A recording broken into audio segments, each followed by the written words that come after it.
religiosas y misioneros.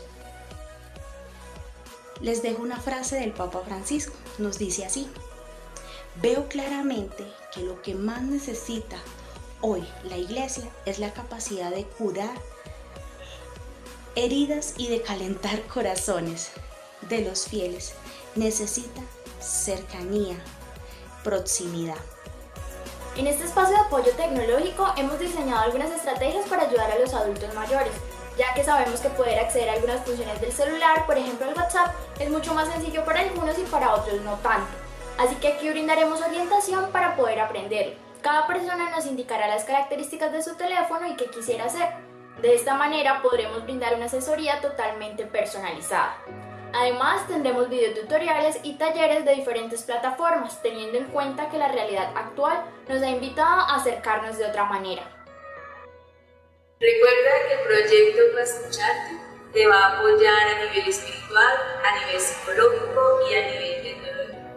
Solamente contáctanos en los números que están aquí y recuerda que nosotros estamos para escucharte.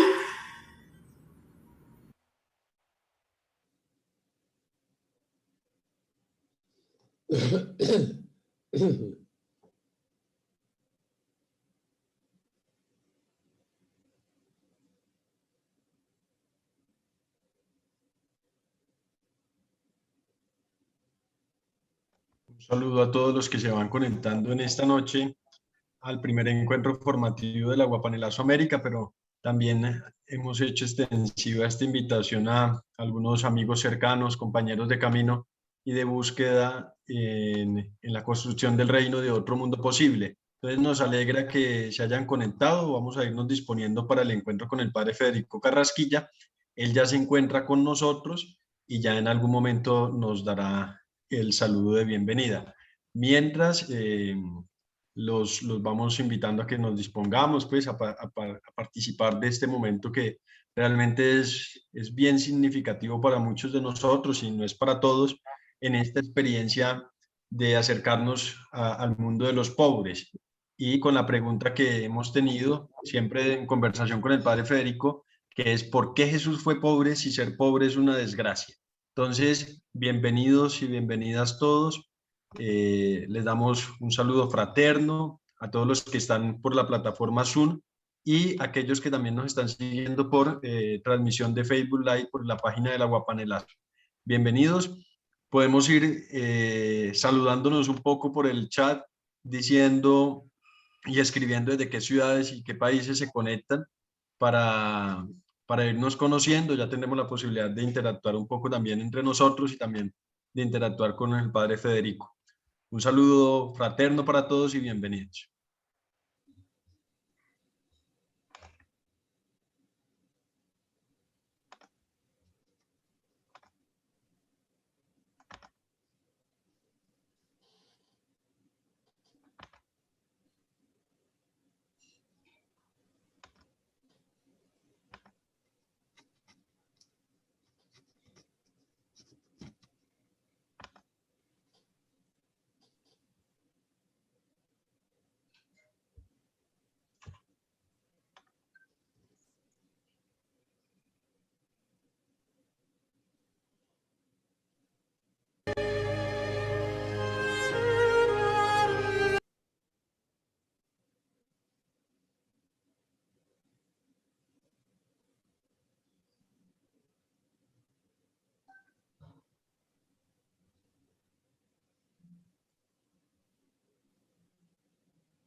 Lady, si quieres podemos compartir el segundo video, porfa. En unos minutos iniciamos, estamos dándole el ingreso a los demás participantes, integrantes de los diferentes proyectos del Aguapanelazo, y de la ANJB. Bienvenidos y ahí nos vamos conectando.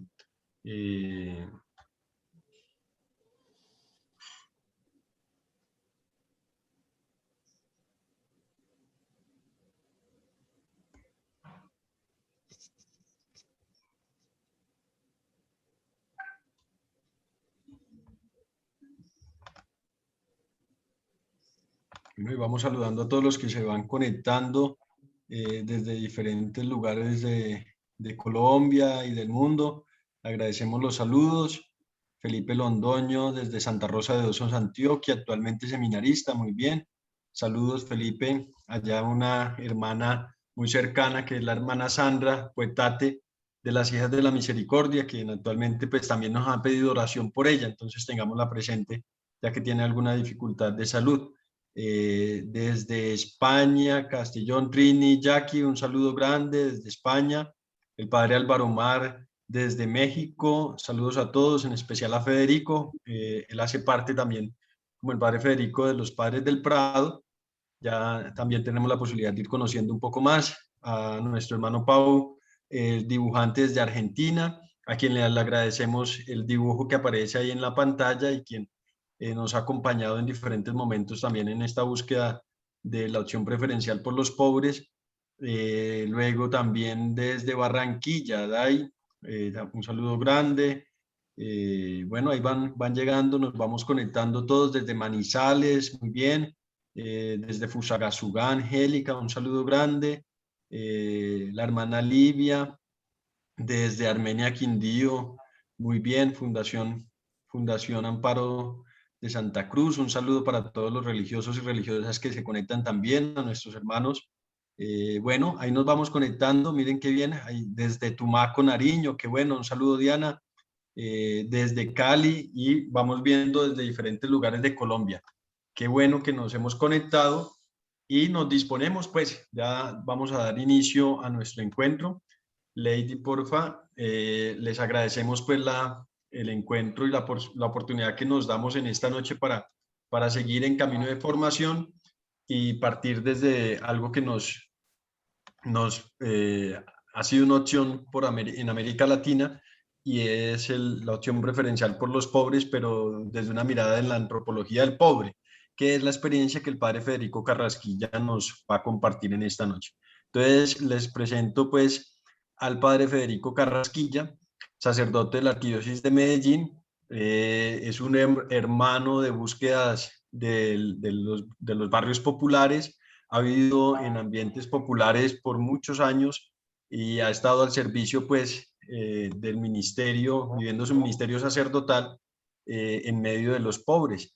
Entonces, desde una mirada muy interesante. Entonces, qué bueno que está con nosotros, Fede, una bienvenida muy calurosa, y pues quedamos a disposición. Como se dice, iniciemos pues este encuentro fraterno, sea bienvenido, y nos alegra, esto es un sueño hecho realidad, que Federico esté con nosotros. Entonces, bienvenido, padre. Muy buenas noches. Pues para mí es un regalo que ustedes me dan de poderles compartir esta visión del pobre, que es la que propiamente a mí me ha hecho vivir y ha orientado toda mi vida. Yo llevo viviendo en medio popular, por gracia de Dios, todo el tiempo, 52 años. Yo tengo 62 años de sacerdocio. 5 los pasé estudiando, después de ordenado, y 5 profesor en la universidad, en la Facultad de Filosofía de la Bolivariana, y el resto todo el tiempo en medio popular, por gracia de Dios, desde el 68 propiamente. Y todo lo que ha orientado mi vida humana, yo diría, y mi vida cristiana, ha sido justamente esta visión del pobre. Yo se las comparto. Entonces, si quieren, yo les haría un poquito como una síntesis, pues muy corta y tal vez muy sintética para repetir, porque es demasiado amplio el tema.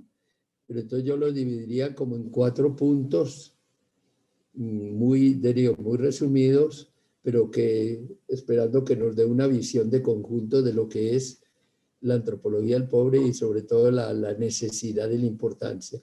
Los 4 puntos serían, primero, el inicio, como la intuición original, de dónde salió lo de la antropología del pobre. Luego, el punto segundo, el planteamiento ya de lo que es la antropología del pobre. El tercer punto sería el desarrollo, que sería como lo central. Y cuarto, como la praxis, cómo vivir todo esto. Yo quisiera que empezáramos con un minutico de silencio, pensando en ese Jesús que fue pobre como los pobres y que nos da una mirada, su mirada sobre todo los pobres. Y es la mirada que me parece a mí que hoy más necesitamos. Yo diría esa plegaria que viene del tiempo de San Francisco. Ven Espíritu Santo, céntranos en el amor de Jesús, revístenos de entrañas de misericordia y haznos noticia viviente del Evangelio. Amén. Entonces, primero sería empezar por dónde fue la intuición original y como el comienzo de esto. Yo diría, yo hice el bachillerato y la filosofía y la teología en el seminario de las Arquidiócesis de Medellín. Yo diría que durante el bachillerato y aún la filosofía, yo no me planteé realmente el problema vocacional. Y yo propiamente me entré al seminario no tanto como por una vocación, sino porque buscaba como un espacio que me permitiera a mí como vivir mejor lo que me hacía vivir desde pequeño, que era rezar, jugar y estudiar. Y cuando yo iba a hablar del seminario, que eso era lo que hacía, yo le pedí a mi papá, a mis papás que me dejaran entrar. Entonces yo me entré al seminario, yo no pensé en nada de cuestión de vocación ni nada, sino eso, jugar, rezar y estudiar. Y en el seminario pasé feliz con eso. Pero realmente nunca me planteé el problema de vocación. Al terminar el bachillerato, yo vi que ya sí me lo debía plantear, pero empezó la filosofía y me encantó. Yo dije, demos esto. Cuando empezó la teología, ahí sí me tuve que plantear el problema de vocación, que yo nunca me lo había pues hecho, repito, personalmente. Y descubrí, o caí en la cuenta, no sé, que ser sacerdote no era decir misa, ni tener una manera de vestirse distinta, sino dedicarle su vida a Jesús y a la obra de Jesús, que él llamaba el reino de Dios. Dije yo a esto es a lo que le voy a dejar mi vida. Y cuando me planteé eso, dije, yo voy a buscar a ver qué me dice el Evangelio sobre Jesús, sobre todo que ustedes recuerdan, era el año 50 que empezábamos todavía no había pasado el concilio ni nada, como a introducirnos en la Biblia, que no la podía uno ni siquiera tener. Y cuando yo me acerqué a la Biblia, al Evangelio, descubrí de inmediato que la existencia de Jesús es inseparable del pobre. Jesús nació pobre, vivió pobre, su familia fue pobre, sus amigos pobres, su predicación estuvo centrada en los pobres, su acción, diríamos, pública centrada en los pobres, murió pobre y resucitó pobre. Eso me marcó y yo dije, mi vida sacerdotal la quiero vivir unida a los pobres. Pero de inmediato se me planteó como una espina. Y yo, pero ¿por qué Jesús fue pobre?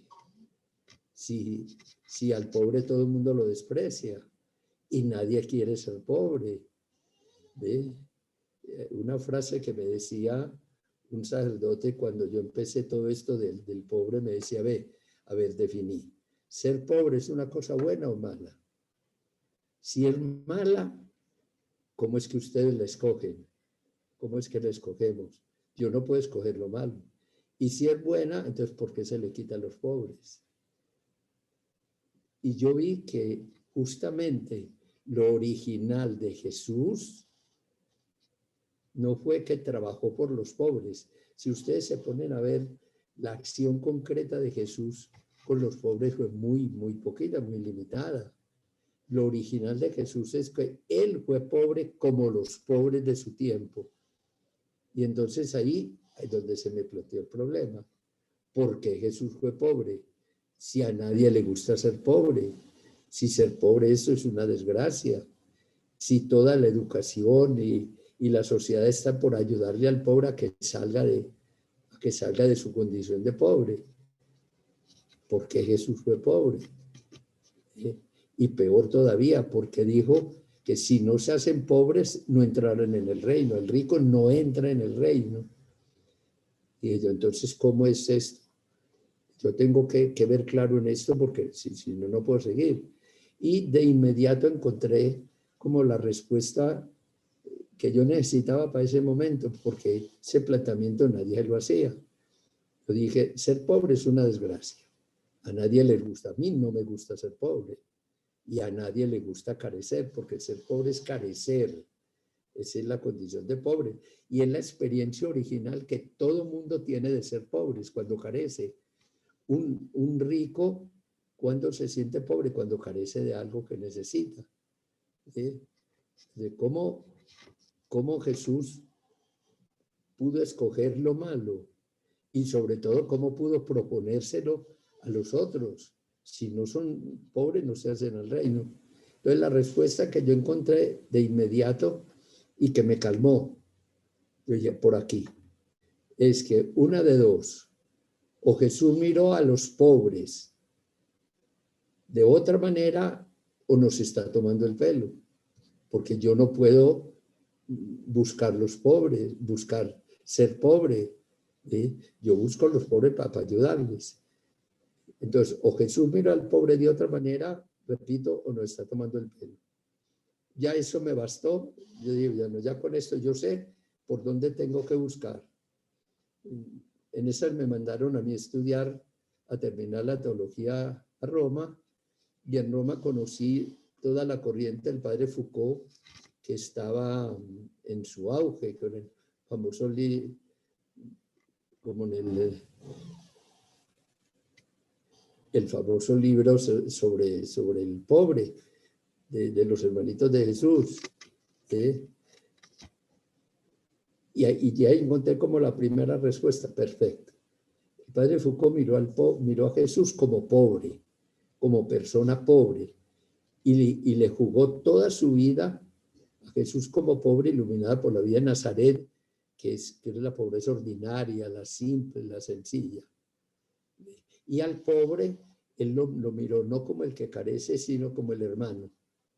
Ya eso me dio como una pista por ahí.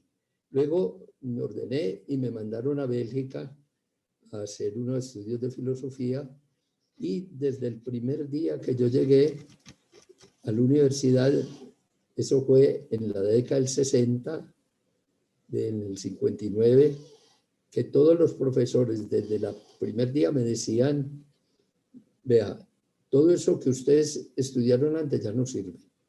Entramos en un mundo distinto, la expresión típica de este tiempo, entramos a una época de cambio. Pero después cambiaron esa expresión por decir, no es tanto una época de cambio, sino un cambio de época. No es más de lo mismo. Y nos lo explicaban. Y el cambio de ahora no es de doctrinas, normas o estructuras, sino de otra manera de mirar la vida, otra mirada de mirar la existencia. Y esa mirada distinta de mirar la existencia consiste en que hasta ahora la humanidad se organizó y se ha dirigido desde arriba, desde el poder, desde la inteligencia, desde la razón. Y ahora hay un cambio que se había empezado allí a mediados del siglo XIX, en que lo que importa no es lo de arriba, sino lo de abajo, la realidad concreta, la vida. Y eso implica mirar la persona no tanto centrada en el poder, diríamos, sino en los sentimientos, en lo de abajo. No tanto en la razón, sino en el corazón. No tanto en lo racional, sino en lo relacional. Y no tanto en un Dios por allá arriba, sino en la persona concreta. Hay dos expresiones de Leonardo Boff que expresan muy bien ese cambio de mundo que estalló en el 60. Dice, hasta ahora los pies han caminado desde donde los ordenaba la cabeza. Ahora la cabeza piensa de donde pisan los pies. Y eso, como consecuencia, es que entonces hay dos maneras de mirar la persona. Uno, desde el aspecto puramente social, cómo vive en la sociedad, desde el aspecto sociológico, entendido en el sentido de la sociología que fundó Augusto Comte. Y otra manera de mirar la persona, que es la antropológica, que es su manera de existir como persona. Eso a mí me abrió todos los horizontes. Pues yo dije, perfecto. Lo de Jesús es que él miró la persona de otra manera. El centro de la visión de Jesús de la persona fue el corazón, iluminado por la razón, pero en el corazón. El centro de la visión de Jesús fue el de abajo, el pobre. Él nació pobre y nació entre los pobres, privilegió a los pobres. Entonces, ser pobre también es otra manera de ser persona. Exacto. Entonces, de inmediato me dio esa visión, todo el estudio que yo hice los 5 años allá, que hay dos maneras de mirar la persona. La manera sociológica, que es según el puesto que ocupa la persona en la sociedad. Y la manera antropológica es según la manera de ser persona que genera esa posición de la persona en la sociedad. Y entonces yo lo apliqué de inmediato, digo, al Evangelio ya les decía, y al pobre, y yo, exacto. Al pobre siempre lo hemos mirado desde la perspectiva sociológica. ¿Cuál es? Vuelvo a repetir, la experiencia de pobreza es carecer. Pobre es el que carece. Fíjese que esa es la misma definición que hay en el capítulo 14 de la Conferencia de Medellín, sobre la pobreza. Ser pobre es carecer, y ahí mismo dice, ser carecer es algo malo. Esa es una mirada. Y desde ese punto de vista del puesto que ocupa en la sociedad, siempre el pobre ocupa el último lugar. Esa expresión del Evangelio hoy tiene una comprensión clarísima. Dice Jesús, los pobres siempre los tendrán entre ustedes, porque es que en toda organización de la sociedad siempre hay uno por debajo. Esa es la manera sociológica, es definir al pobre como el que carece. Y esa es la visión que hemos tenido siempre. Hay otra manera, que es la manera antropológica, que es esas carencias generan una manera propia de mirar la vida. El pobre, por ser pobre, genera una visión, una cosmovisión, una espiritualidad toda surgida de esas carencias, y que tiene que entonces hay que buscarle cuáles son las características y las maneras de vivir. Ese fue el origen el que a mí me orientó desde el principio. Yo voy a dedicarle mi vida a que el pobre descubra que él tiene una manera propia de ser persona, que a él lo tenemos clasificado como el que carece. Y ustedes saben que las carencias no dan ni dignidad ni identidad.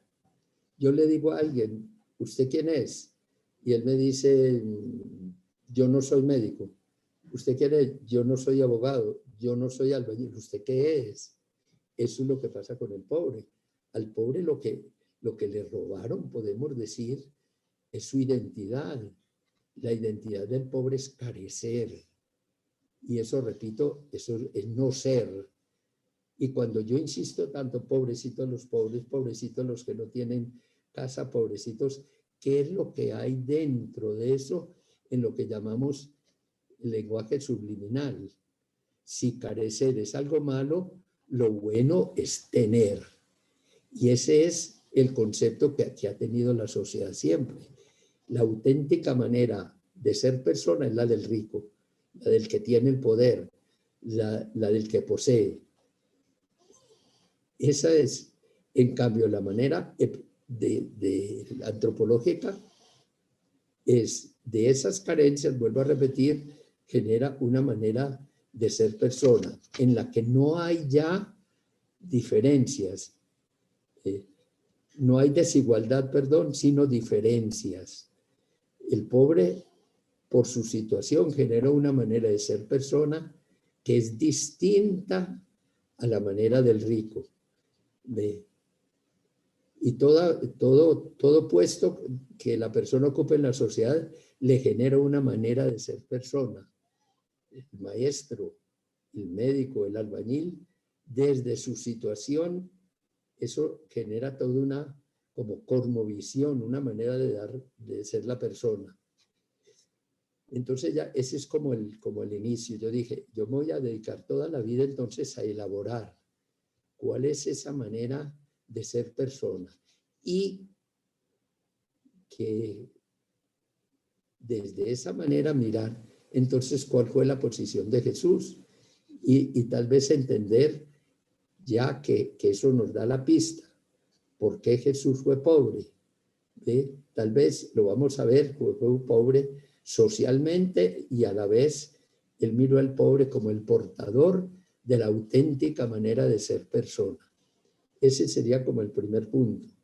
Bueno, luego, ¿cuál es el planteamiento entonces fundamental? A partir de allí, yo vi que tenía que mirar primero que todo qué ha significado el ser pobre en la sociedad y cómo ha estado marcada por esa visión del pobre. El pobre es el que carece. Entonces, repito, no tiene identidad.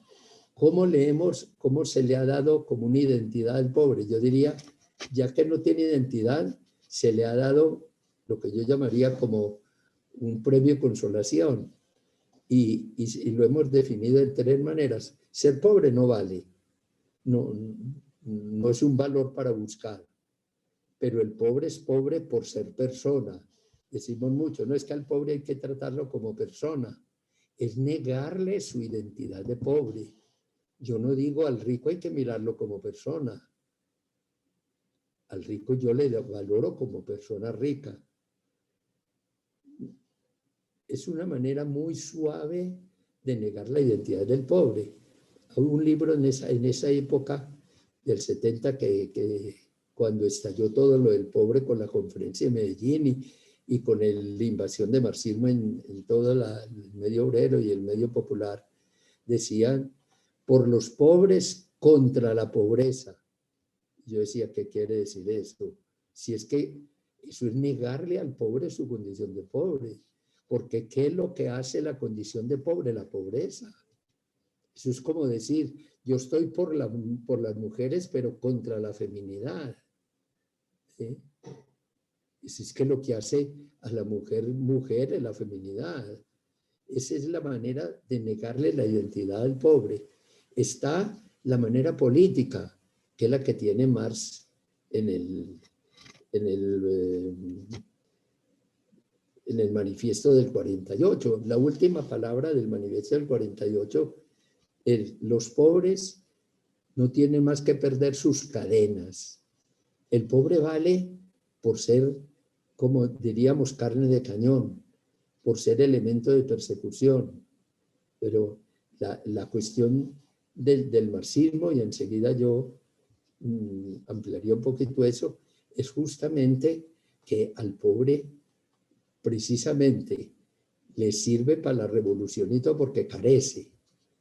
Y la otra manera es la manera que yo llamo pseudo religiosa. No, es que al pobre hay que quererlo porque Jesús se hizo pobre. Entonces, en último término, el pobre no vale como pobre, sino porque Jesús se hizo pobre. ¿Ve? Pero no se preguntan por qué Jesús se hizo pobre. Ese es el gran vacío y el gran obstáculo que hay en la promoción del pobre. En último término, repito, esa visión sociológica no te da una identidad al pobre.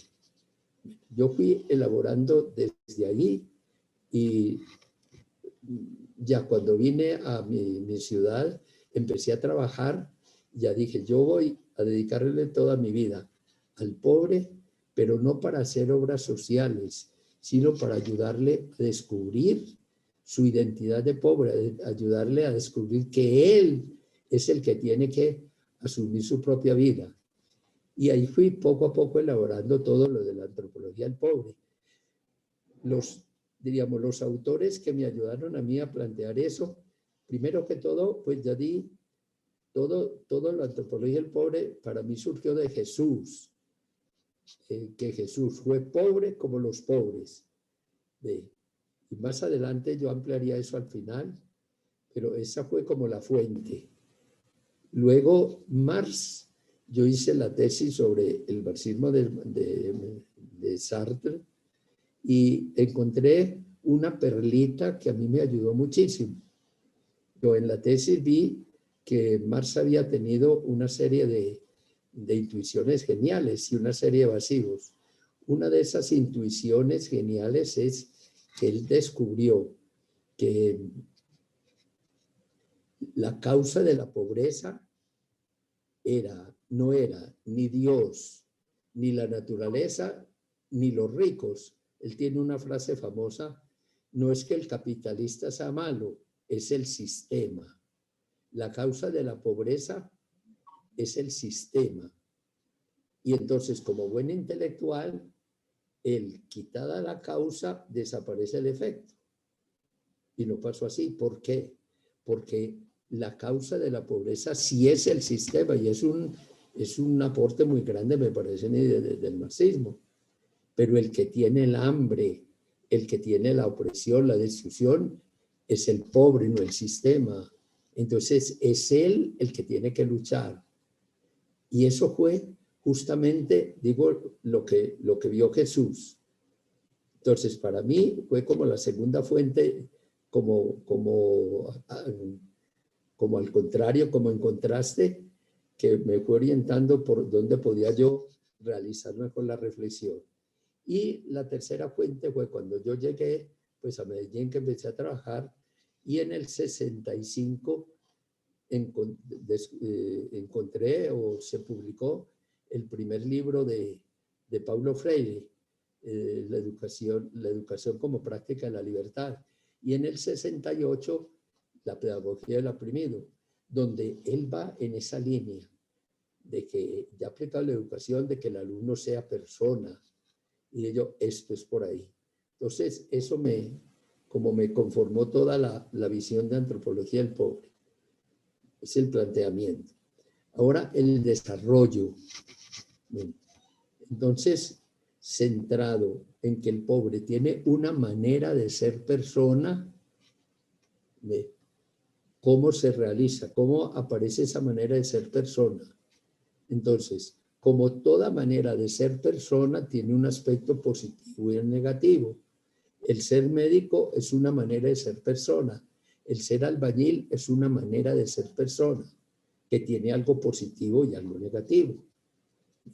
Entonces, en el desarrollo yo vi cuáles eran como las características, o fui formando las características del pobre como pobre, que le dan realmente una identidad y un valor.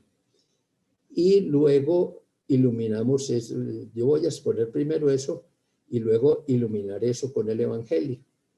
Entonces, el pobre desde la perspectiva antropológica, primero, no es dejar a un lado las carencias. No es decir que las carencias no valen la pena, todo lo contrario. Las carencias marcan una manera de mirar el mundo. Y gracias a esas carencias, el pobre tiene un aspecto positivo y uno negativo. Eso es muy importante, esas dos visiones, para comprender, vamos a ver, toda la visión de Jesús. Las características positivas del ser pobre como pobre, no a pesar de ser pobre, son 6. Primero, que ustedes los pueden descubrir en la vida del pobre. Yo llevo 52 años viviendo en medio popular y para mí es un descubrimiento todos los días de la riqueza, de la belleza, diríamos, que hay en la existencia pobre. La primera característica que ustedes, repito, creo que los pueden encontrar en los pobres que ustedes les rodean. El primero es el sentido de la gratuidad y de la fiesta. Ustedes saben, el pobre es esencialmente gratuito, todo lo da. Ustedes saben, por lo menos digo, en el pobre nuestro, uno al pobre no le puede admirar nada porque inmediatamente dice, no, vea, lléveselo, si quiere, lléveselo. Y el sentido de la fiesta. Una narración ahora del corresponsal de la BBC de Londres en Venezuela, fue muy, muy simpática, estuvo unos años en Venezuela y ahora pasó, y dio un testimonio de cómo había visto el pueblo venezolano. Y dice, es un contraste fuertísimo. Por una parte es lo más oprimido, lo más aplastado, no se le deja como ser el mismo en nada. Y por otra parte, nunca en mi vida había encontrado un ambiente tan humano, que es contradictorio, de fiesta, de alegría, largas filas para conseguir algo y en esas filas bailan, conversan, charlan. Esa es la primera característica y eso surge no a pesar de ser pobre, sino por ser pobre. La segunda es la aceptación de la realidad. Entre nosotros hay una palabra típica del pobre que es toca. Está lloviendo, toca. No, me quedé sin trabajo, toca. No tengo con qué comer, toca. Eso no es resignación. La gente dice, la idea que la gente tiene del pobre en general es totalmente falsa, me parece a mí. Que el pobre es resignado, nada. El pobre tiene una aceptación radical de la realidad. Y ustedes saben que ese es el principio justamente de la salud mental. ¿Ve? Ahora se habla tanto de las tensiones y de todo, y aparece seguido. Es el rechazo que tenemos de la realidad, el rechazo que tenemos de lo que está pasando. El pobre tiene una aceptación espontánea de la realidad. Inmediatamente surge, vamos a ver, que hay que descubrir y por dónde salimos. Y entonces de esa aceptación de la realidad surge otra mirada supremamente, diríamos, creativa del pobre. Yo digo, cada vez que yo tenía como un desánimo en la gente, en el barrio, me iba a conversar con la gente y me animaba. Una expresión que fue muy simpática.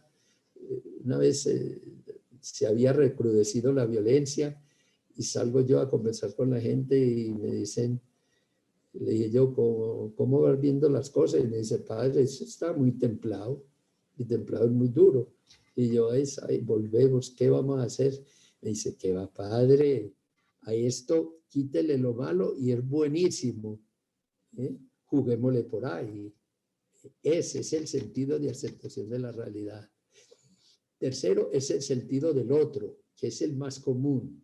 Sentido de la hospitalidad, de la solidaridad, del compartir. Eso en el pobre surge espontáneamente. Espontáneamente como algo algo sin ningún esfuerzo, le dan el dar, el compartir.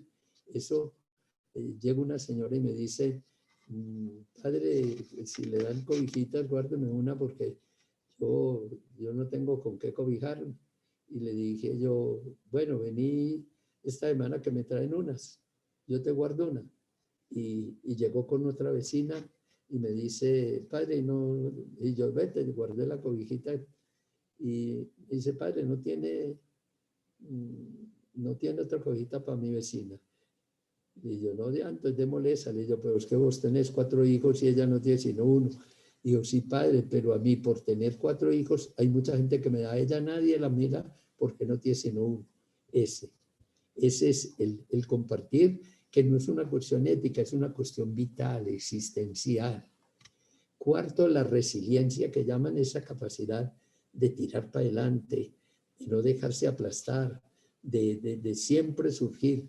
En los primeros años del barrio, que era un barrio de invasión, era una pelea continua de la policía, con la policía, y eso era fabuloso, la manera de enfrentar la gente. Eso les tumbaba en el rancho 10 veces lo volvían a hacer. El cuarto es el sentido el quinto es el sentido de la naturalidad, el no ser protagonista.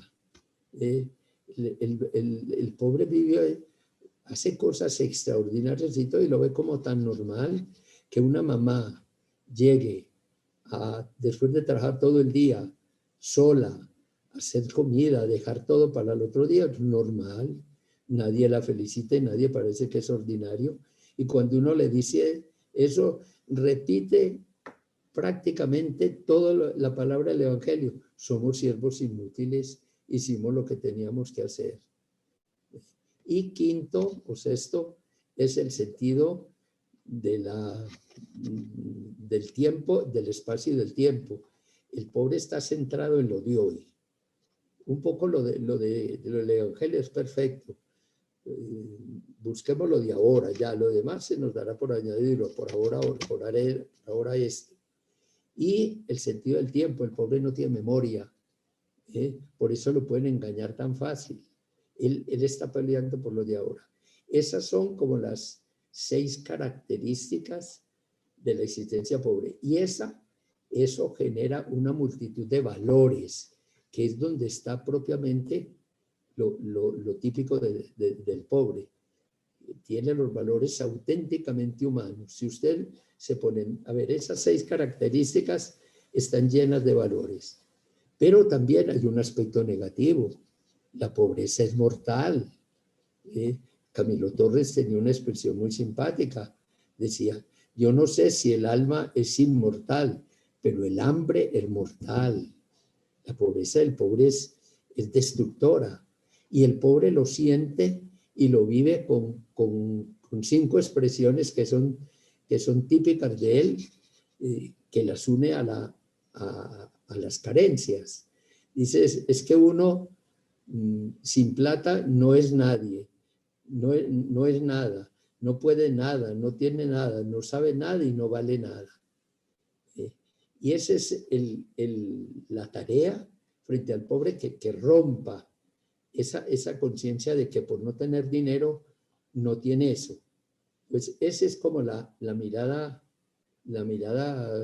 sociológica del pobre.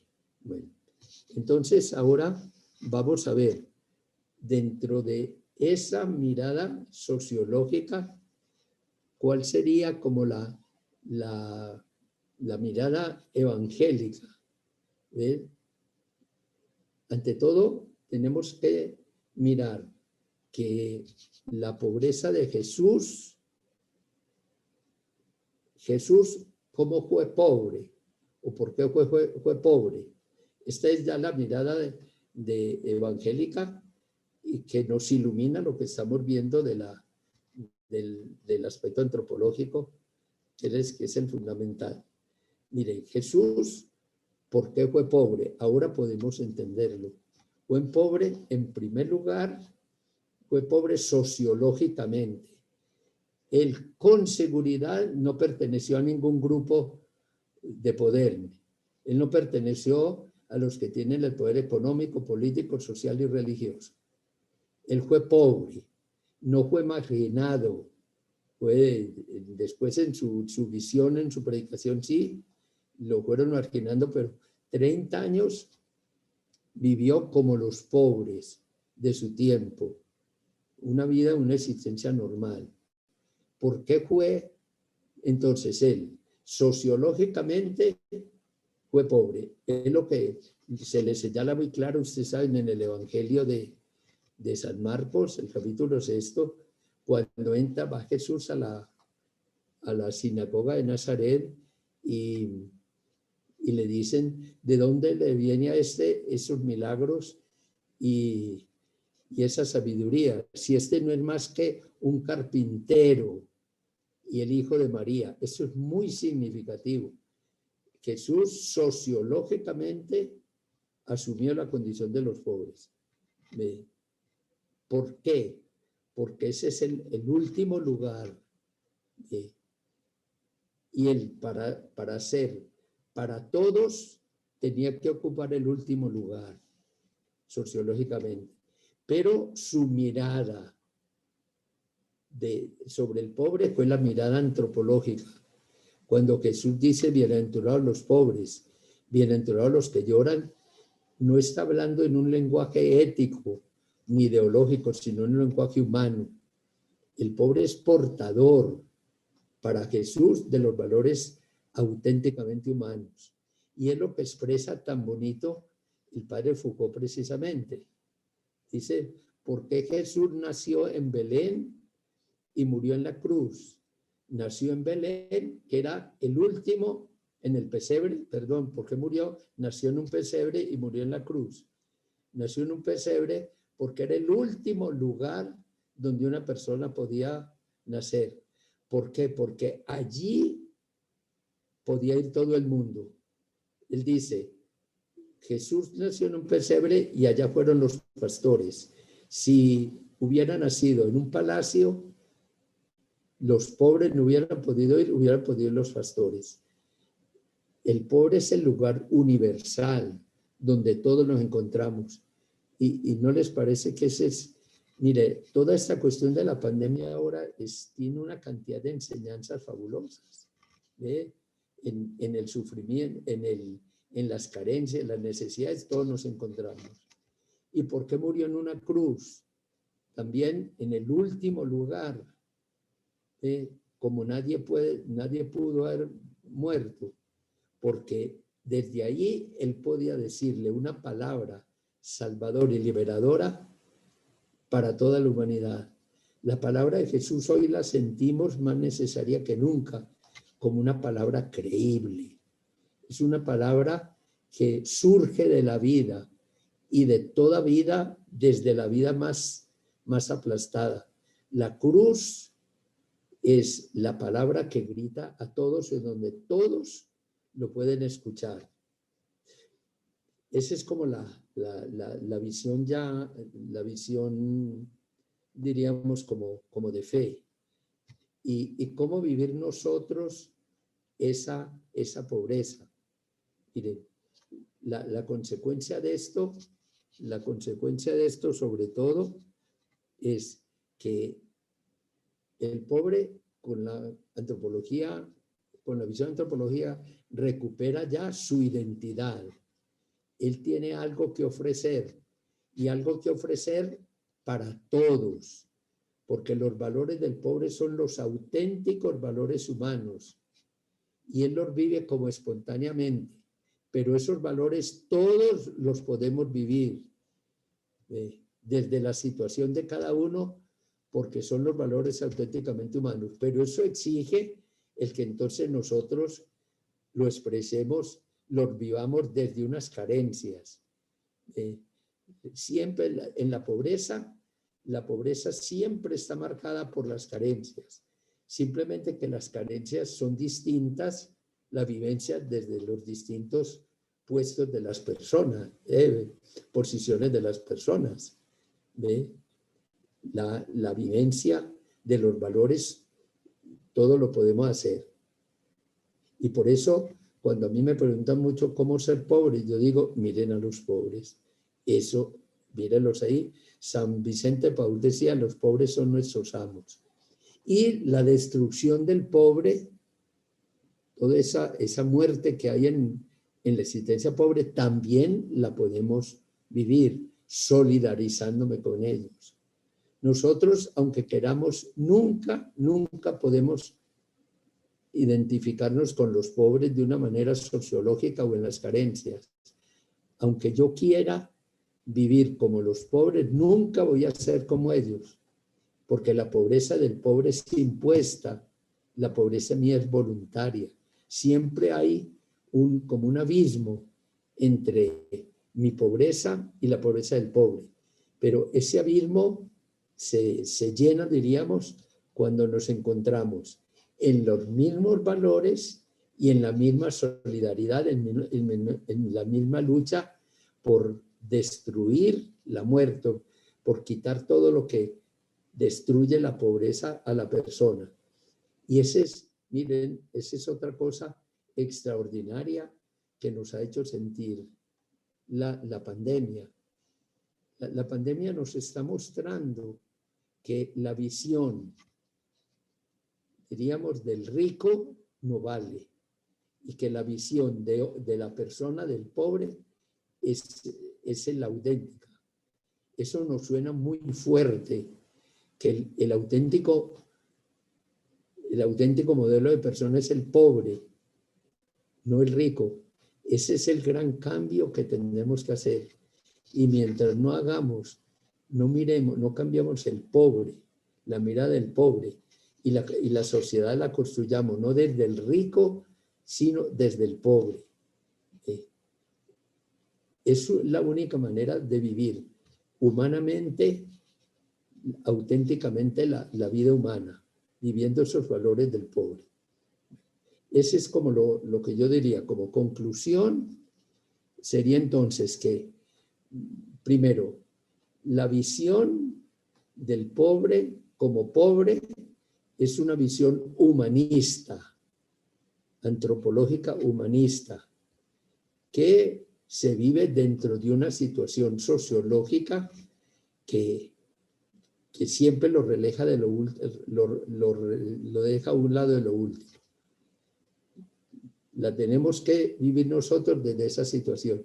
Y eso conlleva entonces unas consecuencias pedagógicas, culturales y políticas.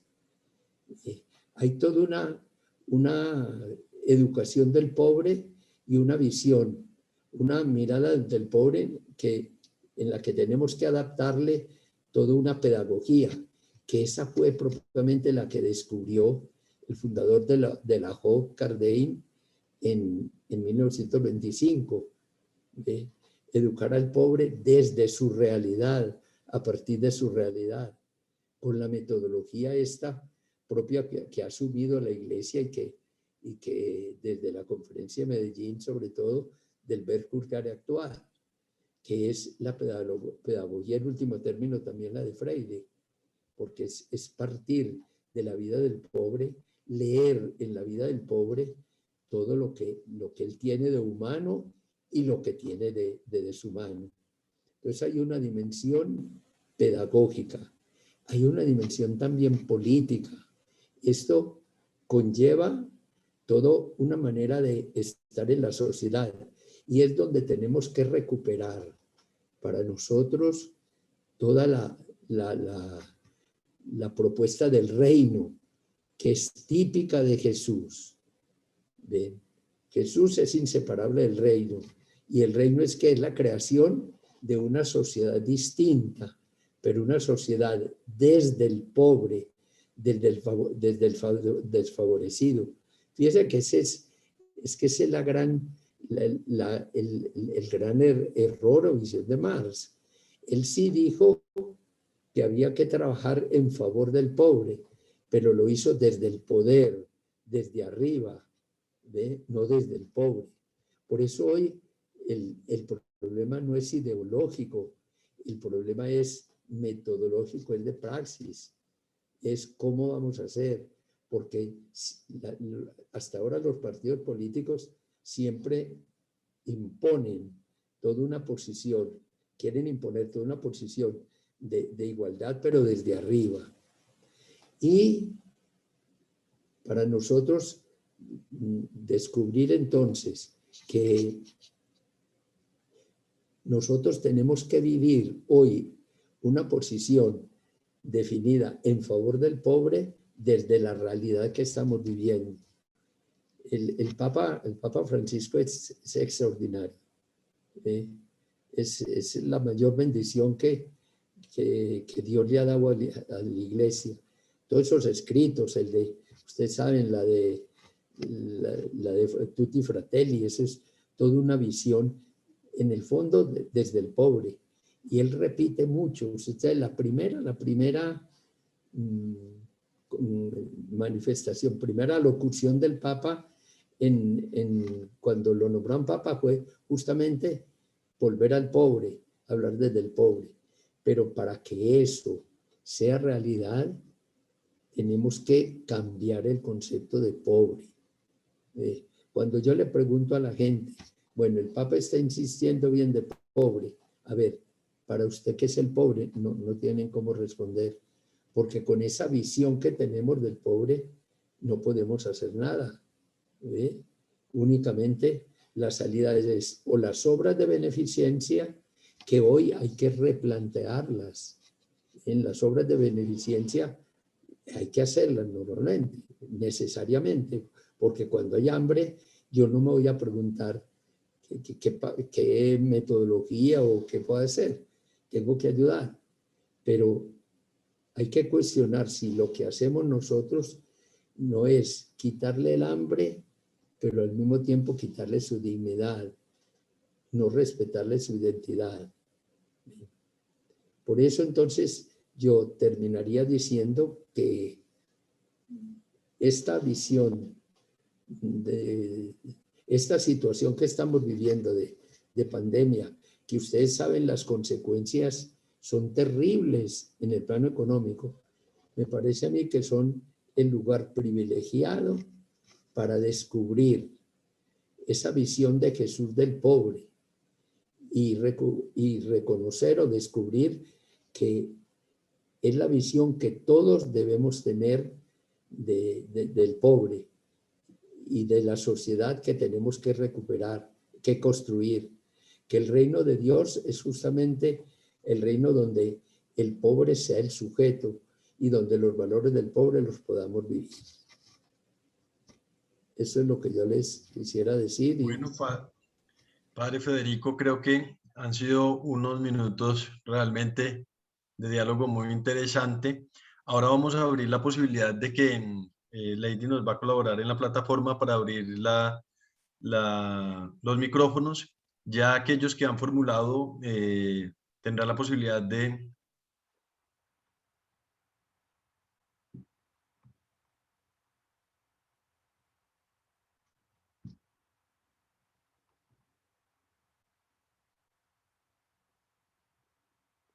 Se fue la onda.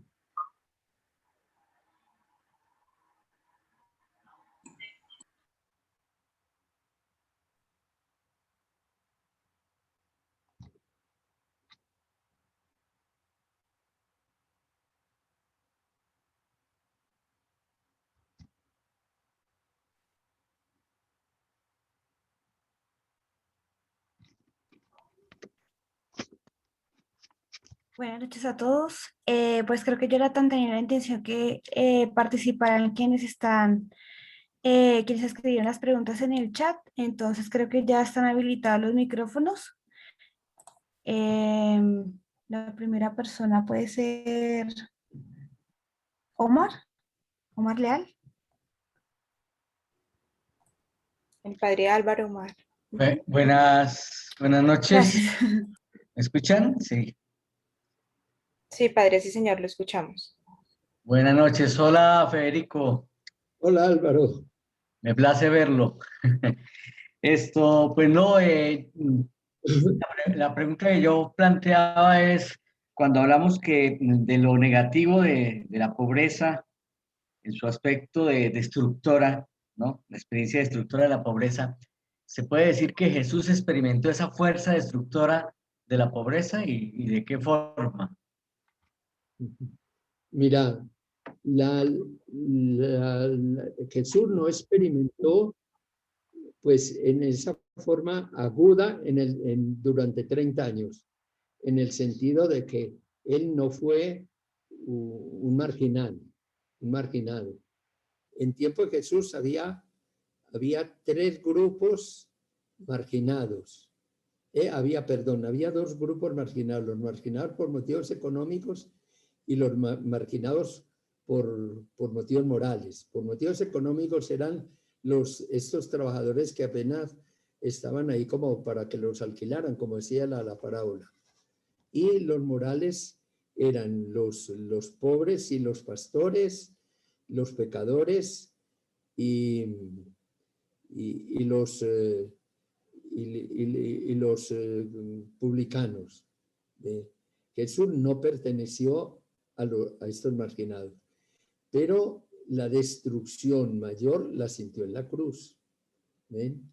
En la cruz él asumió libremente todo el dolor y el sufrimiento y el aplastamiento del pobre. ¿Ves? Y en un grado extremo en que diríamos como que nadie lo ha podido vivir. Y lo asumió voluntariamente para enseñarnos no que lo malo se vuelve bueno, no que es bueno sufrir, sino que hay un sentido, el sufrimiento y el dolor y la destrucción de la persona siempre es algo negativo. Yo nunca la puedo convertir en algo bueno. Lo de Jesús es darle un sentido a la lucha contra lo que no tiene sentido. Es la expresión de un teólogo alemán muy famoso, Treberman. ¿Ven?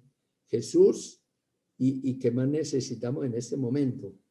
Primero, pues para responder directamente, Jesús sufrió la destrucción de la persona como nadie. Porque él asumió, por ejemplo, en la cruz y en Getsemaní, hay 2 testimonios pues clarísimos de la destrucción que Jesús sufrió en Getsemaní. Hay 3 versiones de Getsemaní, la de Mateo, Marcos y Lucas. La de Mateo y Lucas son la misma expresión. Es Jesús que asume eso como muy, casi yo diríamos como gozoso. Dice, Padre, si es posible, aplasta de mí este cáliz. ¿Ve? Pero que no se haga mi voluntad como la tuya. La de Marcos no. La de Marcos es la experiencia de la destrucción. Le dice, Padre, tú lo puedes todo, quítame esto, quítame que ya no puedo. Y en la cruz lo mismo. Fíjate, en la cruz de las 7 palabras hay 3 palabras que Jesús le dirige al Padre y las 3 son muy significativos. La primera es mirada hacia los otros. Padre, perdónales porque no saben lo que hacen. Es en medio del horror y de la destrucción, él encuentra como una manera de abrirlos al Padre. La segunda es la expresión más típica de la destrucción en lo más profundo de él. Es, Dios mío, ¿por qué me has desamparado? En el Getsemaní había dicho en la visión de Marcos, Padre, Abba. Aquí no le dice Padre, dice, Dios mío, ¿por qué me has desamparado? Es sentir la destrucción. Y la destrucción, como lo explican hoy muy bonito los teólogos, no es que Jesús haya dudado de la relación con el Padre, sino de como que haya dudado de la eficacia de su entrega. Y luego la tercera palabra de Jesús al Padre es la de la paz y la tranquilidad. Padre, en tus manos encomiendo mi espíritu. ¿Me hago entender? Bueno. Gracias, Padre Federico. Invito a Jorge que encienda su micrófono y pueda hacerle la pregunta, padre, directamente. Sí, buenas noches para todos y para Federico, buenas noches. De aquí desde Santa Rosa de Caballo, desde la Grovilla.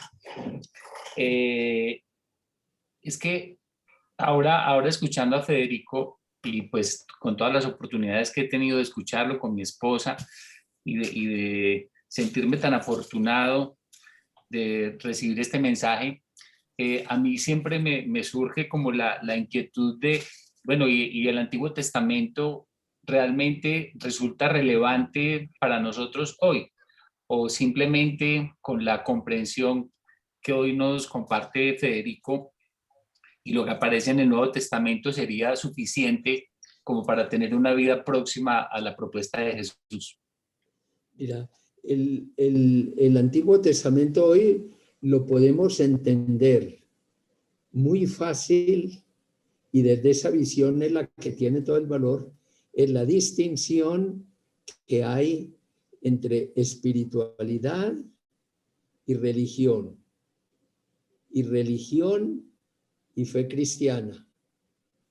Son tres dimensiones que se han mantenido juntas y ahora se distingue. Hoy la dimensión original de la persona no es la religiosa, sino la espiritual. Es el ser humano, lo primero en el ser humano no es propiamente la visión de Dios, sino la capacidad y la necesidad que tiene de cuestionar la vida, de buscarle sentido a las cosas. El ser humano se vive por el espíritu y por eso es esencialmente espiritual. ¿Me hago entender? Y de lo espiritual pasamos espontáneamente a lo religioso. La dimensión fundamental hoy de la persona, repito, es lo espiritual. Y de lo espiritual pasamos a lo religioso, espontáneamente. Es muy fácil. Cuando yo veo un objeto, yo tengo este celular aquí y ¿quién hizo esto? Yo digo, esto lo tuvo que haber hecho una persona muy inteligente.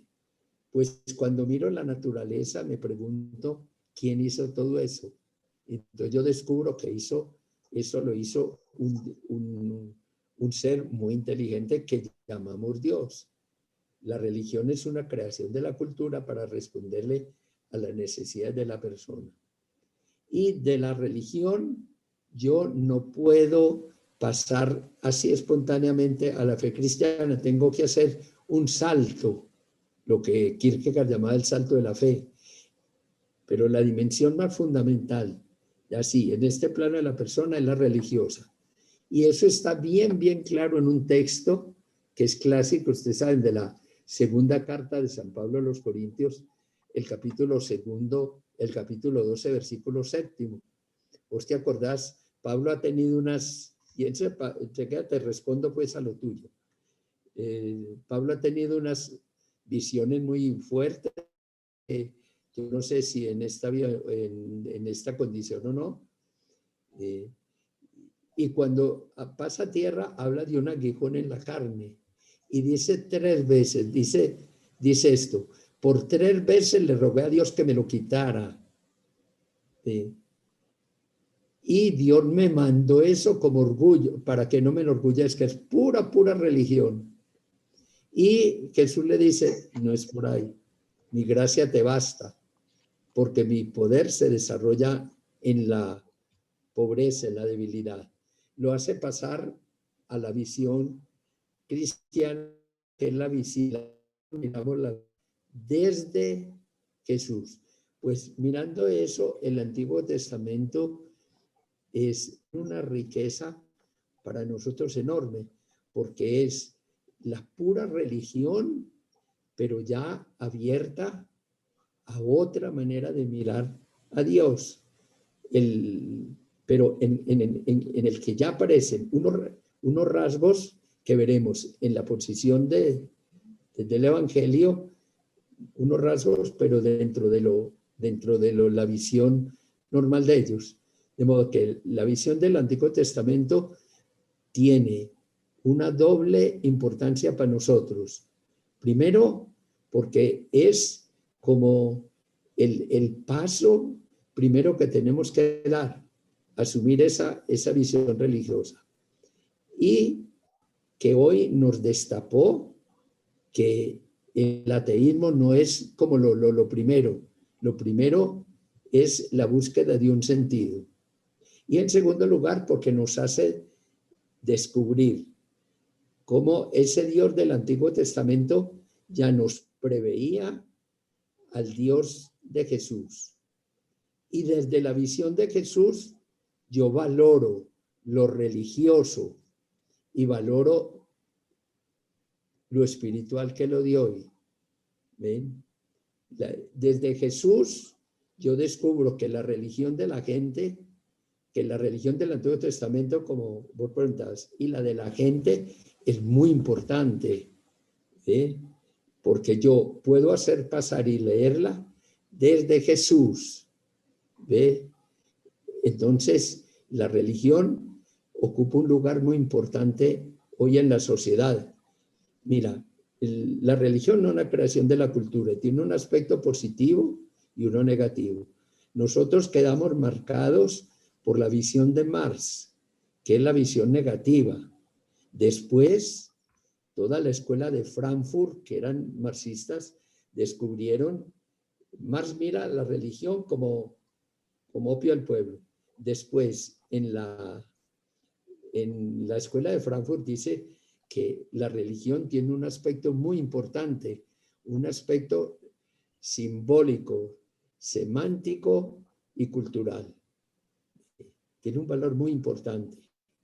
Entonces, la religión del Antiguo Testamento y la religiosidad popular de la gente son muy, muy, muy valiosas. Yo te pongo primero, pues para terminar, léete Deuteronomio 7:7. Ahí está toda la visión de una religión abierta y que permanece, sin embargo, todavía como opresora. Dice ese texto, Yahvé dice, yo los quiero a ustedes porque son el pueblo más pequeño, más aplastado de la sociedad. Yo los he preferido a ustedes. Eso sí, me tienen que obedecer. Y si no me obedecen, los mato. Es una expresión que les da 2 veces. Ahí está. El Antiguo Testamento nos abre ya a una trascendencia más allá de la trascendencia que es puramente, hay una trascendencia que es humana, que es propia del ser humano. Nos abre ya a una trascendencia superior que es la que aparece en Jesús. Y desde Jesús yo puedo, ¿qué es lo que hace el documento de Puebla con el capítulo sobre la religiosidad popular? Yo puedo evangelizar esa religiosidad de la gente. No atacarla como fue la tendencia del 70. Y yo les voy a poner un ejemplo que puede ser como muy fuerte. En la época del 70 y el 80 hubo muchos grupos de curas revolucionarios que llamamos en ese tiempo, ¿ve? En toda América Latina. Aquí en Colombia, el grupo SAL en Colombia, el grupo Golconda, que no duró sino 2 años, y luego el grupo SAL, que sí duró 7 años, que 10 años yo estuve en todo eso. Íbamos una vez, un encuentro como de 200 curas en Medellín. Yo salía de la parroquia, del barrio popular, pues lo más en el tiempo, lo peor de que había en la sociedad, y a la salida me dice una señora, me dice, padre, venga y aplíquele el santo óleo a mi esposo y lo absuelve, que hace 1 hora lo mataron y yo no había podido venir porque no venía la policía. Y yo no quiero que muera sin los sacramentos y sin la absolución. Yo me devolví, cogí el santo óleo y le apliqué el santo óleo y le di la absolución. Cuando llegué allá a la reunión, a mí me preguntaron que por qué me había demorado. Yo conscientemente le dije, pasó esto. todo el mundo puso el grito en el cielo. Me dijo, hombre, ¿cómo eso? Usted sigue alienando a la gente con esas estupideces. ¿Ve? ¿Y usted cree que eso sirve para alguna cosa? Y le digo, ¿y ustedes me creen a mí tan tonto que yo creo que voy a hacer, que eso sirve para eso? Es que el sacramento es para los vivos. Mire cómo quedó esa señora. Feliz, que mi Dios tan bueno, etcétera. Y volteó uno y dijo, claro, sigues alienando al pueblo con tus estupideces. Le digo, hermano, es mucho mejor un alienado alegre que un desalienado amargado. A mí lo que me importa es la persona. Es un poquito lo que yo diría. Desde Jesús todo nos sirve, todo nos sirve. Y por eso la existencia humana de Jesús hay que recuperarla ante todo como existencia pobre, que es donde todos nos encontramos. Bueno, gracias Fede por la respuesta. Hay otras preguntas, pero voy a dar prioridad ahorita a una de los que están acompañándonos por el Facebook Live de Luz Estela. Nos pregunta, ¿cómo optar por la pobreza? ¿Cómo no caer en el asistencialismo? Mira, optar por la pobreza es muy fácil. Primero, la pobreza sociológica es imposible que vos la podés vivir. Y optar por la pobreza sociológica es luchar contra lo que destruye a la gente. ¿Ve? Pero luchar contra ellos para que ellos se hagan sujetos, que ellos se hagan personas. El asistencialismo no está en los actos, sino en la ideología que haya pasar por detrás, que haya por dentro, como el capitalismo. El problema del capitalismo no es la técnica, sino la ideología que pasa. Cuando yo hago un acto asistencialista es un acto en la que el pobre es considerado como objeto. Y cuando yo considero al pobre como objeto, en cualquier actitud, esa es una actividad asistencialista, que eso destruye al pobre, que yo lo tengo que utilizar en un caso extremo. Pero yo siempre puedo convertir la acción que podría ser asistencialista en una acción humanizadora, y ya no es asistencialista. Te pongo un ejemplo también. Yo estaba con un amigo comiendo en un restaurante de clase media del centro de la ciudad, y estando allá en esas entró esos habitantes de la calle, se le escapó al guardián y vino ahí a la mesa de nosotros como a pedir. En esas llegó el guardián y entonces lo cogió y lo iba a sacar, y entonces yo me paré y le dije al guardián, ve, espérate, es que este señor es conocido mío, y yo lo invité a que aquí nos encontrábamos. Entonces el guardián se fue, entonces yo fui con el señor y dije, venga hermano, a ver, ¿qué es lo que usted quiere? Me fui con él, no dijo nada. Pedí algo, no, lo que usted quiera, no, lo que usted quiera, no, sí, ¿qué te provoca? Y digo cualquier cosa. Y digo, venite, pues sentate. Se sentó al lado. ¿Cómo te llamas vos? Se quedó callado. No dijo nada. Terminó, se paró, no dijo gracias ni nada, se fue. Y me dijo el compañero, esa sería la respuesta, me dijo, hola, ese no es un puro asistencialismo. Y yo no sé, pero te lo juro que es la primera vez, tal vez, que esta persona ha sido tratada como persona. Es ya crearle un sentido de dignidad. Eso. El asistencialismo está en el espíritu y en la manera de hacer las cosas. Gracias, Fede. Bueno, creo que vamos con una última pregunta. Alguno de los dos que ha formulado puede encender el micrófono y la cámara para ir preparándonos a la conclusión. Por el chat les hemos compartido un link para aquellos que les gustaría profundizar sobre la antropología del pobre y una posibilidad de hacer un curso acerca de antropología del pobre. Entonces, en el Facebook Live, en el chat también les hemos dispuesto el link, y por acá también. Entonces, no sé, de los dos que han formulado una de las preguntas en el chat y quieran quieran formularla directamente al Padre, lo puedan hacer. Ahí aparece el usuario como iPhone y como Forero. Bueno, entonces, solo para concluir entonces con esta pregunta, Fede, ¿es compatible desde otras religiones del mundo el concepto de pobreza respecto a la forma como la interpreta la Iglesia Católica? Mira, el problema de la Iglesia Católica es que desde el siglo IV la propuesta de Jesús, que no es religiosa, sino de fe, quedó enmarcada con lo religioso cuando a la Iglesia la nombraron religión del imperio.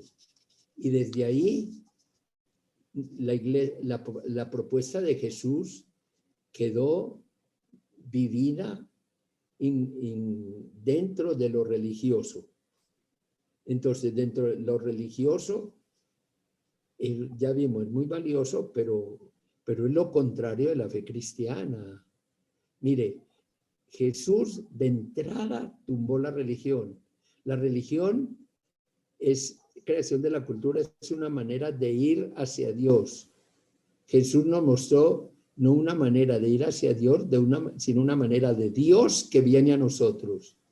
Entonces, la posición de la Iglesia, desde el principio, hasta el siglo IV, la comunidad cristiana vivió toda la propuesta de Jesús perfecta. Era perfecta, digo, en cuanto que mantuvo toda la visión de Jesús. Cuando la nombran religión del imperio, los historiadores ahora dicen que, por una parte, pues, tocarle a la religión cristiana dos puntos que son esenciales. Le cambiaron el objetivo y los medios. El objetivo de la Iglesia ya no era anunciar a Jesús, porque ya el ser cristiano era ser ciudadano del imperio. El que quería ser ciudadano del imperio tenía que ser cristiano. Y le quitaron los medios, que eran los medios de poder. Y la Iglesia vivió así hasta el concilio. El que vio que la situación era distinta fue Juan XXIII. A mí me tocó, yo estaba en Roma cuando el nombramiento de Juan XXIII y cuando él lanzó el concilio. ¿Ve? Y ustedes saben que las dos objeciones que le pusieron a Juan XXIII, cuando él dijo que el concilio era para reformar la Iglesia, le dijeron, ¿por qué reformar la Iglesia si estamos en el mejor momento? ¿Y cómo reformar la Iglesia si la Iglesia es de Jesús? Y dijo, ¿por qué reformar la Iglesia? No es porque la Iglesia esté mal, es que este mundo es distinto. ¿Y cómo reformar la Iglesia? Volver a Jesús. Por eso. Y empezó ese camino que me parece a mí que lo hemos recorrido muy rápido. La Iglesia está marcada por la religión.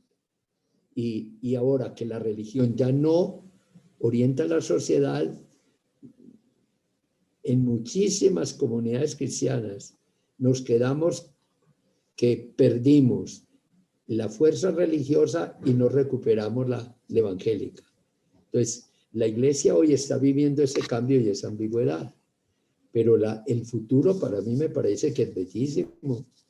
El futuro es descubrir justamente lo original de Jesús, que quedó como abogado, o ha quedado durante 1600 años ahogado por la religión, sostenido esa fidelidad de Jesús que nunca se perdió por los santos y por los pobres. Bien. Ahora yo veo el futuro de la Iglesia bellísimo, sobre todo, digamos, con Juan XXIII, con el Papa Francisco, que para mí parece, yo digo, como un clon de Juan XXIII. Repito, a mí me tocó todo el primer año de Juan XXIII y el tiempo allá en Roma, y luego todo el tiempo. Yo creo que estamos en un momento privilegiado para recuperar lo original de Jesús. Ahora, hay que cargar con ese lastre religioso que es el que está frenando todo. ¿Sabes? Todos los ataques al Papa le hacen, ¿por qué? Por lo religioso. que lo religioso está marcado por la doctrina, norma y estructura. El evangelio está marcado por la relación personal con la persona de Jesús.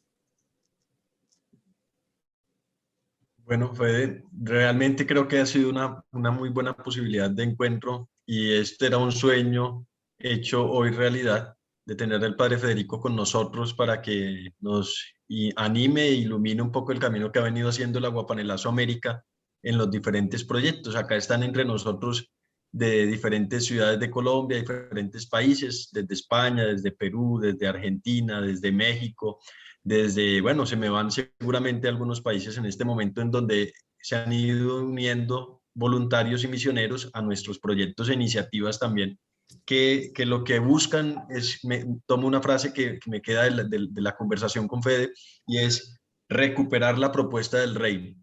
Hoy creo que es necesario recuperar la propuesta del reino, que es el sueño de Jesús, para pensar una sociedad distinta desde el desfavorecido.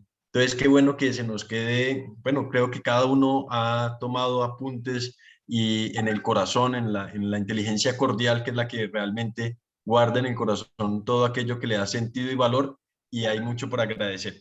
Algunas informaciones antes de que el Padre Federico también nos dé el último saludito, y es, por el grupo, por el chat les hemos compartido un link de inscripción para aquellos que les interesaría seguir profundizando sobre la antropología del pobre. Creo que esto es una abrebocas y nos deja con ganas de más, Federico. También darnos la posibilidad de que los segundos lunes de cada mes el Aguapanelazo América tendrá unos encuentros formativos. Este es el primero y lo hemos lanzado con una gran mirada, una gran apuesta, y es desde la antropología del pobre. Entonces, el próximo encuentro formativo será el 10 de mayo, también a la misma hora. Para ese momento vamos a ampliar un poco la plataforma de Zoom para que puedan estar otros también acá y poder interactuar con nuestros invitados. Tendremos algunos teólogos latinoamericanos o algunos pensadores también a nivel mundial que sigan inspirando nuestro quehacer misionero, nuestro quehacer voluntario y de opción de estar en medio de estas realidades que hoy de construir desde el desfavorecido. Ahora, también en este momento, bueno, ya después le damos la bienvenida a los voluntarios del proyecto Para Escucharte, que hoy inician formalmente el voluntariado, y que después de que concluyamos un poco la transmisión del Facebook Live, los invitamos a quedarse para que les demos algunas indicaciones. Irán a hacer un trabajo por microsalas de presentación con sus coordinadores, los que están acá en la plataforma Zoom. Y ahora los invitamos a que enciendan sus cámaras. Vamos a tomar una foto. Esto hace parte de la memoria histórica, y a que enciendan. Saludamos a todos los que se conectaron. Los invitamos, la transmisión queda grabada por el Facebook Live del Aguapanelazo, y creo que es una posibilidad para darle compartir a la transmisión y que pueda llegar a más. Hay muchos que seguramente se unirán y tendremos la posibilidad de recurrir al en vivo que hemos tenido con el Padre Federico. Entonces, enciendan. Cristian nos va a ayudar a tomar los pantallazos. Sonrían en todas, de tal manera que tengamos la posibilidad de luego compartirles por las redes sociales. Los invitamos, mientras que van ahí, vamos dando algunos avisitos, a seguir las redes sociales del Aguapanelazo, para seguir conectados, vinculados, construyendo el reino de Dios, que es nuestra gran apuesta.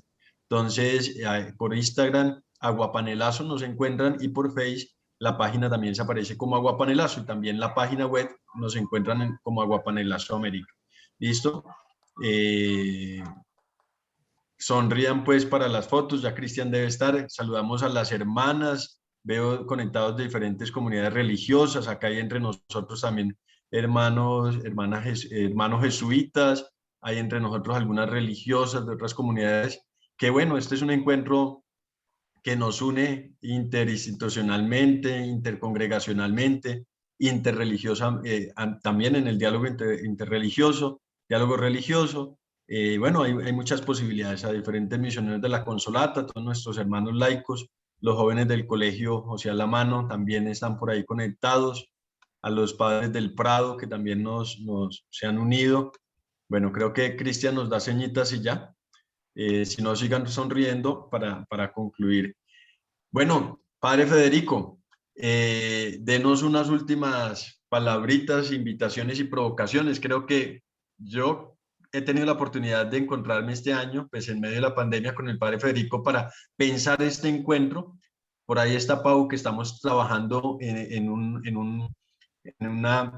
hacer un libro. El padre tiene unos cuentos en broma para leer en serio y queremos lanzar un libro de dibujo y con los cuentos del padre Federico para lanzarlo posiblemente a mitad de año. Entonces estamos trabajándole a esto. Esperamos que pueda llegar también a sus manos. Entonces, padre Federico, unas palabras y de verdad un abrazo grande y un agradecimiento por este encuentro que nos ha favorecido en esta noche. Nos vamos con el corazón contento y animados pues a seguir comprendiendo y a cambiar esa mirada en torno a la pobreza. Yo terminaría parodiando las palabras de un autor que fue muy clásico a mediados del siglo XX, Léon Blois. Escribió un libro, La mujer pobre, que fue clásico en su tiempo, y él termina el libro diciendo: solo hay una tristeza, la de no ser santo. Yo diría que cuando comprendamos la riqueza que hay en la existencia pobre, mirada desde Jesús y con Jesús, podríamos salir diciendo: solo hay una tristeza, la de no ser pobre. Que el Señor nos haga comprender el valor humano del pobre, que revela lo divino de lo humano de Jesús, que fue pobre. Un abrazo grande, padre Federico, y seguimos en comunicación en estos días. Muchas gracias realmente. Gracias a ustedes, muchas gracias. Ahí le han enviado saludos desde diferentes partes de Latinoamérica y que bueno, el padre Álvaro Omar quiere decirle unas palabritas también. Bueno, se me viene a la memoria al escuchar al aguapanelazo, la memoria de Alonso, ¿no? De nuestro querido padre Alonso, que pues allá en Bucaramanga animaba junto con ustedes esa experiencia y con otros jóvenes. Y qué bueno que eso que se inició, a pesar de que él ya partió, pues eso permanezca, pues se nota que es obra del Espíritu. Y pues encontrarnos con Federico y pues verlo también, porque pues sabemos que hace unos meses nos estaba como asustando, porque se la pasaba más en el hotel de la clínica que en el hotel de la casa. Pero nos alegramos de la recuperación, Fe, y Dios quiera que siga adelante y que nos siga compartiendo de toda su experiencia. Y a todos, pues, animarse a seguir en esta invitación que nos hacen a la formación desde los amigos de la Consolata, de la Aguapanelazo. Gracias, padre Álvaro Omar. El padre Álvaro Omar está en México y está haciendo una experiencia allá. Él es sacerdote del Prado y sacerdote de la Arquidiócesis de Bucaramanga, con quien hemos trabajado en varias ocasiones, y qué bueno encontrarnos en este espacio para compartir juntos, ¿no?, el camino.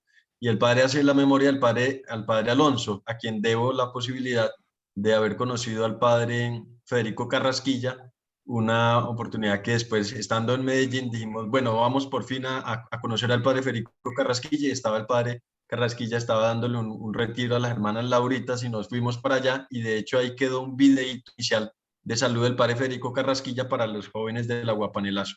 En ese momento, yo creo que hace unos 5 o 6, yo ya no recuerdo cuántos años, y fue la posibilidad de, después de leer Antropología del Pobre, acercarme al padre Federico Carrasquilla. Entonces, qué bueno, padre Álvaro Omar, que nos recuerda también la presencia del padre Alonso, que está entre nosotros y vive en nuestras acciones y en nuestro corazón. Bueno, un saludo fraterno para todos y buena noche. A los voluntarios, por favor, les hemos asignado que se renombren colocando el servicio al cual han sido asignados: escucha o apoyo psicológico, escucha apoyo espiritual y apoyo tecnológico. Lady los va a enviar a una microsala para un trabajo de inducción en estos últimos minutos. A todos los demás, un abrazo grande y feliz noche. Esperamos en el segundo encuentro formativo con otro de nuestros hermanos teólogos y pensadores latinoamericanos, buscadores del reino y constructores de otro mundo posible. Ya irán conociendo por las redes sociales quiénes. Entonces, ya nos están asignando para ir al trabajo por microsalas. y a todos y al padre Federico, muchas gracias.